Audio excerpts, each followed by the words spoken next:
Dans le cadre de la collaboration entre la Direction de la météorologie nationale et le Programme alimentaire mondial, 5 groupes thématiques ont été mis en place au lendemain de la conférence mondiale sur le climat de 2009.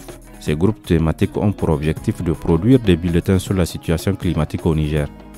En octobre 2021, c'est le groupe Climat et réduction des risques de catastrophe qui a réalisé un bulletin faisant le point sur les feux de brousse ayant touché le Niger. Déjà quand on parle de feu, donc ça veut dire que ce sont des étendues de biomasse qui sont consumées. Et lorsqu'il est maîtrisé, ça veut dire qu'on peut espérer un disponible fourrager.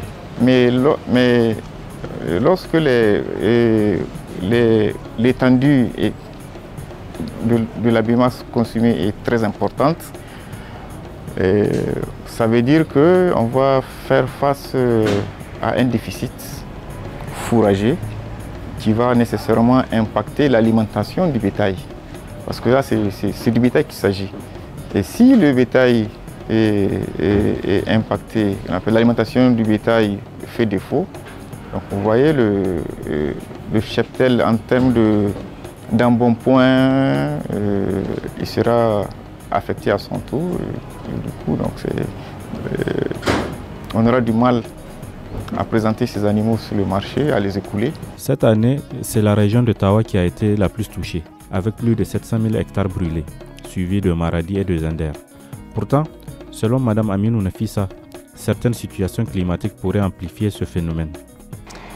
Les caractéristiques climatiques qui pourraient toutefois aggraver ce phénomène, c'est le vent, c'est surtout le vent, mais il y a également la température qui joue un rôle très important.